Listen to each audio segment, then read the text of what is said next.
again with another review, and today we're going to talk about and review Red Dragon, 2002 film.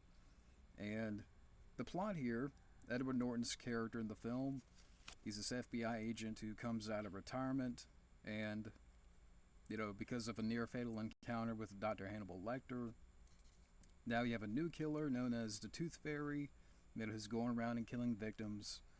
And Edward Norton now has to seek aid from Dr. Hannibal Lecter, who is now imprisoned to track down this killer. And that's the plot of the film here. And I know this film here is pretty much a remake of Manhunter, which I haven't seen, but I've heard a lot about.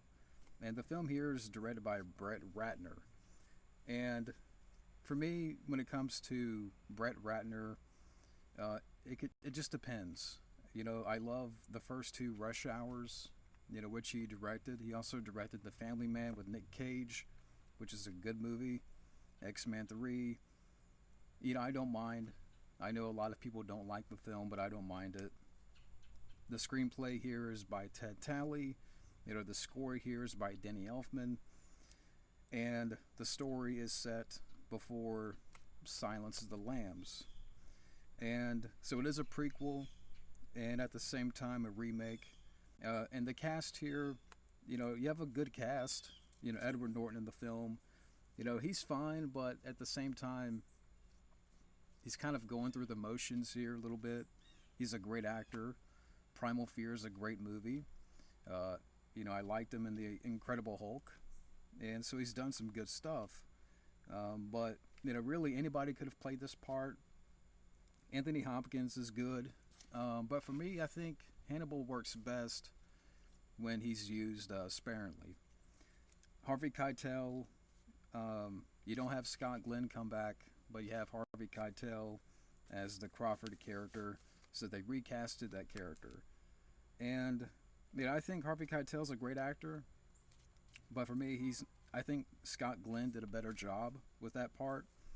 Ralph Fiennes as the Tooth Fairy, he's the killer here, and there's some parts in the film where he's not bad, but there are some silly scenes with the character, because you have Philip Seymour Hoffman in the film. He's a journalist, and there's a scene where he's kidnapped by the Tooth Fairy, and he shows Philip Seymour Hoffman his tatted back because he's morphing into the Red Dragon, and I thought that scene was a little bit silly. The character of Chilton comes back. Again, this is taking place before Silence of the Lambs, so they try to make that character look a little bit young. And Anthony Hopkins, again, he's good here, but you could tell, it's 10 years later. I mean, like, Anthony Hopkins is what, mid-60s here? So it's supposed to take place before Silence, but at the same time, you can see the age on Anthony Hopkins. He's a little bit older. The pacing of the film, it's a 2-hour film. I think there's some stuff that could have been cut out. But getting to some notes here that I wrote about the film, I think, for me, the second act, the middle of the film is just not as cohesive. Like, it tries to bite off more than it could chew, because it tries to connect the dots, and it doesn't really connect the dots in the most transparent way. There was a few times where we had to rewind the film to kind of catch up to what's going on and figure out, this and that. And to me, you shouldn't have to do that with that,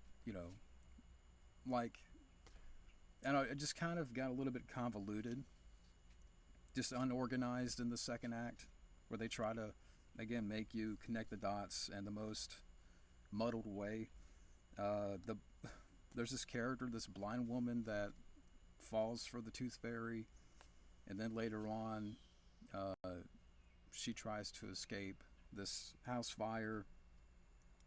I didn't get the idea of the blind woman. You didn't really need that character.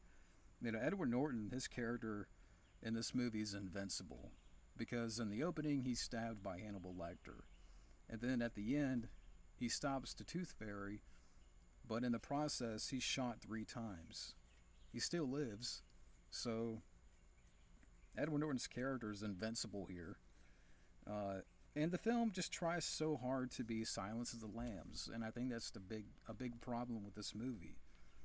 Tonally, like it tries to be in tone with the first movie, and to me, you can't really recapture that magic. And that's why I think Brett Ratner's direction is more missed than hit here. I think, at least with Hannibal, you got Ridley Scott directing the film, who's a capable director, but this is not Brett Ratner's type of film, and it shows here. Because again, it tries so hard to be tonally like, Silence. And again, Hannibal to me is only good when he's used here and there. I mean, it's not a bad performance, but it's best when when he's used in a sparingly fashion. Um, so I don't, I've kind of covered quite a bit here. And out of 10 for me, this is a 5 out of 10 movie. Um, there's some good acting here from Edward Norton, Harvey Keitel, and Anthony Hopkins. Uh, Ray Fiennes, he has some okay moments, but I think the story just tries so hard to be, again, like Silence of the Lambs. It's a try hard where the middle of the film gets very convoluted and disorganized and tries to over explain. But yeah, a 5 out of 10 movie for me. But that's it for Red Dragon. Thank you for watching.